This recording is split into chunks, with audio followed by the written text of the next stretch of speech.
Hi అండి, అందరికీ good morning. నేనైతే ఇంట్లో పనులన్నీ చేసేసుకున్నాను. ఇప్పుడైతే కుకింగ్ అయితే చేస్తున్నాను. పక్కన అయితే రైస్ పెట్టేసాను.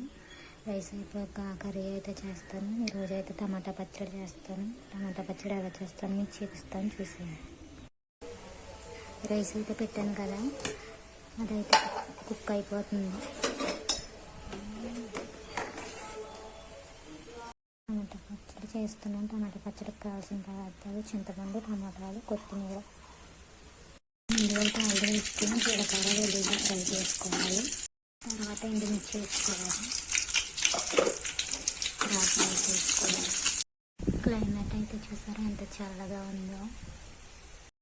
ఈ ఎండుమిర్చి అయితే ఫ్రై అయిపోయి పక్కకు తీసేసుకుందాం. ఇప్పుడు కొత్తిమీరని కూడా ఫ్రై చేసేసుకుందాం. కొత్తిమీరని కూడా ఫ్రై చేసేసుకుందాం. కొత్తిమీర అయితే బాగా ఫ్రై అయిపోయి పక్కకు తీసుకుందాం. ఇప్పుడైతే టమాటాలు ఫ్రై చేసుకుందాం. ఇందులో అయితే ఇప్పుడు చింతపండు వేసుకుందాం. బాగా ఫ్రై చేసుకుందాం. టమాటాలు అయితే బాగా మగ్గాలి.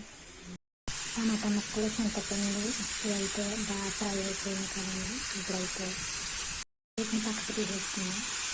ఇవన్నీ అయితే మిక్సీలో తీసుకున్నాం కదండి. ఇవన్నీ అయితే మిక్సీ పెట్టేద్దాం. ఇప్పుడు టమాటా పచ్చడి అయితే రెడీ అయిపోయిందండి. రోజులో అయితే టమాటో పచ్చడి. మరి మీ ఇంట్లో ఏం చేసుకున్నారు కామెంట్ అయితే చేయండి. అలాగే మన ఛానల్ సబ్స్క్రైబ్ చేయండి, లైక్ చేయండి.